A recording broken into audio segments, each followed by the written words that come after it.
Alors, parlons santé à présent avec les professionnels de la santé qui déclarent que ne pas consulter régulièrement les dentistes et surtout ne pas faire une hygiène convenable buccale, une hygiène buccale peut également endommager d'autres parties du pays.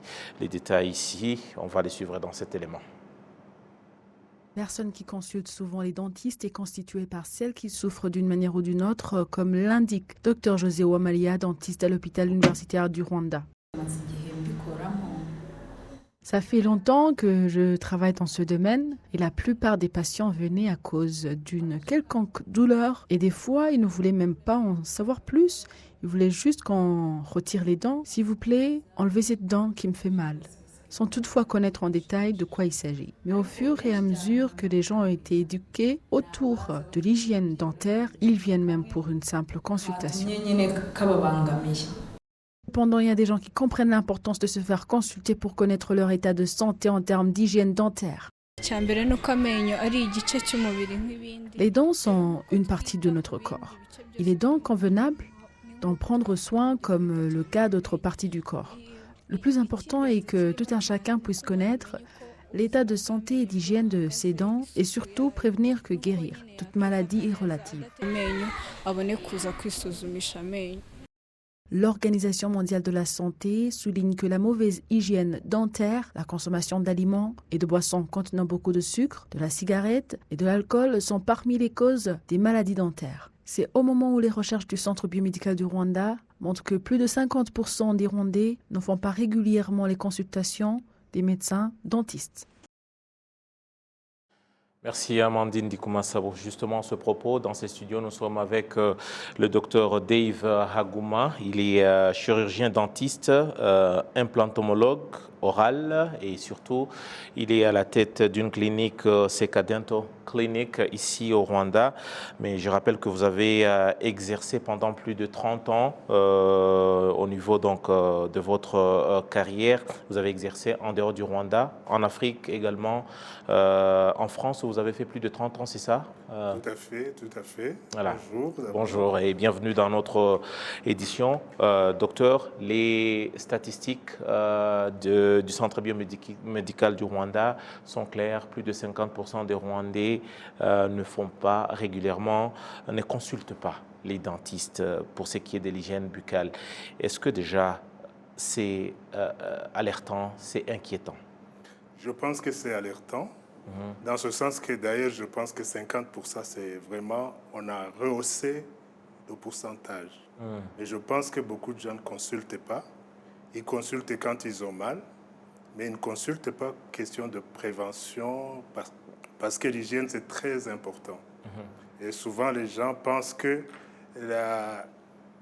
les problèmes des dents ne sont pas importants tant qu'ils n'ont pas mal. Ils pensent que les dents, c'est comme des bijoux qu'on porte, que ça ne concerne pas le corps humain. Donc, c'est très important. Mais la question n'est pas seulement que lorsqu'il s'agit des dents. Est-ce que ce n'est pas aussi une question culturelle, malheureusement, si je peux dire ça, ou de mentalité plutôt? Même pour d'autres maladies, c'est rare que les Rwandais, l'Africain en général, consultent un docteur quand on a pas mal. Est-ce que ce n'est pas une question de mentalité aussi? Oui, il y a une question de mentalité puisque les gens ne sont pas habitués à ça. Et si on compare aux périodes passées, parce que moi, ça fait 42 ans que je suis en pratique, donc là, si on regarde, il y a quand même une bonne évolution, parce que les gens ne savent pas normalement l'importance de cette pathologie. Maintenant, par rapport aux autres pathologies générales, je peux dire que le côté dentaire n'est pas vraiment bien suivi. Justement, alors pour être suivi, il faut avoir aussi des pratiques. Aujourd'hui, quelles sont par exemple les meilleures pratiques pour ce qui est d'une hygiène bucco-dentaire? Quelles sont les meilleures pratiques? Bon, les meilleures pratiques pour l'hygiène bucco-dentaire, je vais faire un petit marche arrière sur ce que vous venez de me poser comme question. Ce ne sont pas seulement les dents. Il y a les dents, mais il y a les tissus de soutien des dents. Et les tissus de soutien des dents, ce qu'on appelle le parodonte. Et c'est ça qui est très important, puisqu'on peut avoir soigné les dents. Si on ne s'est pas occupé des gencives, les dents peuvent tomber même étant saines. Alors, les bonnes pratiques, c'est quoi? Avant tout, c'est chez soi. Avant tout, c'est chez soi, c'est le brossage, un bon brossage, parce que beaucoup de gens brossent, mais ils ne savent pas comment brosser, ils ne savent pas à quel moment brosser. Tout ça, c'est important. Et la deuxième chose, c'est consulter régulièrement pour que le praticien puisse voir ce qui va, ce qui ne va pas.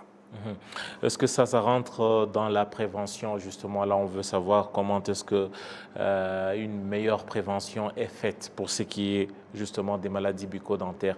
Est-ce qu'il suffit seulement de bien brosser, docteur? Il faut bien brosser, mais il y a aussi l'alimentation. L'alimentation est importante. Mais ce que je dis toujours, c'est que même si l'alimentation est importante, il faut surtout brosser. C'est la base de tout de l'hygiène dentaire. Et après, il y a l'alimentation. Lorsque vous parlez de l'alimentation, quel genre d'alimentation vous faites allusion? L'alimentation, je parle par exemple des choses qui sont sucrées, pour être très, très simple, qui sont sucrées. Et tout ça, c'est mauvais parce que ça crée des acides dans la bouche. Ça renforce ce qu'on appelle la plaque dentaire qui est pleine de bactéries. Et tout ça s'opère la nuit quand on dort. Et alors, c'est pour ça, le brossage est important puisqu'on enlève ces débris alimentaires qui sont coincés dans les dents. Oui. Alors, justement, on veut savoir comment est-ce que l'alimentation influence-t-elle notre santé buccale? Est-ce qu'on doit vraiment être méticuleux dans le choix de ce qu'on mange? C'est quoi exactement ce qu'on doit manger par rapport déjà à l'alimentation de manière générale? De manière générale, je dirais que je dis toujours que le brossage, c'est ça le plus important. Par exemple, il y a des gens, j'espère qu'on ne va pas mal m'interpréter. Par exemple, les enfants, on leur dit de ne pas manger les bonbons. Moi, j'ai toujours dit qu'ils peuvent manger les bonbons, mais qu'ils sachent après brosser. Parce qu'on ne peut pas empêcher un enfant qui grandit de ne pas manger des bonbons. Mais s'il brosse, il n'y a pas de problème. Parce que comme je dis, tout le problème se passe, que ce soit les caries ou les problèmes de gencives, ça s'opère la nuit quand on dort, puisqu'à ce moment-là, les bactéries qui sont dans la bouche, ils ont le temps de bouger. Mais la journée, comme on parle maintenant, quand on boit quelque chose, il n'y a pas de problème, les bactéries ne font rien. Donc c'est pourquoi il faut dégager tout ce qui est débris alimentaires qui sont dans la bouche. Oui. Alors il y a la question aussi à la mode esthétique, mais également importante, c'est qui est de la blancheur des dents. Comment est-ce qu'on peut garder nos dents blanches? Y a-t-il des pratiques propres ou appropriées? Bon, c'est-à-dire que là aussi, c'est un autre problème actuellement qui est, comme vous avez dit, de la mode. Et tout le monde n'a pas les mêmes couleurs de dents. Elles sont toutes blanches, mais ils n'ont pas la même blancheur. Vous voulez dire que les dents en bonne santé ne sont pas nécessairement toutes blanches? Tout à fait. Okay. Tout à fait, parce que c'est comme on a la peau, on est noir, mais on n'a pas la même teinte de peau. Les dents aussi, c'est la même chose. Alors, ce qui fait, quand les dents sont propres, c'est déjà ça le principal. Donc, vous pouvez avoir des dents très, très blanches, mais qui sont malades. Ah, c'est vrai? Tout à fait. C'est la couleur, ce n'est pas ça qui influence. Il peut y avoir de la couleur, les caries sur ces dents-là. On peut avoir les problèmes de gencives dont j'ai parlé tout à l'heure, qui ne dépendent pas de la blancheur des dents. Mais ce qu'on doit surtout se soucier, c'est la propreté des dents, autrement dit aussi la propreté des gencives, qui sont les tissus de soutien. Mais la blancheur des dents, ça c'est la mode, c'est Hollywood, c'est tout ce qu'on veut. Mais ce n'est pas ça qui améliore l'hygiène buccale. Voilà. En tout cas, merci beaucoup, docteur, pour avoir éclairci le public et surtout pour ces explications combien importantes pour ce qui est de l'hygiène buccale et surtout de toutes les maladies qui peuvent en découler, surtout comment bien entretenir les dents. Merci beaucoup. Je rappelle que vous êtes le docteur Dave Hagouma. Vous êtes chirurgien dentiste, implantologue oral et surtout vous êtes à la tête d'une clinique CK Dental Clinic. Merci beaucoup, docteur. Je vous remercie aussi pour votre invitation. Voilà.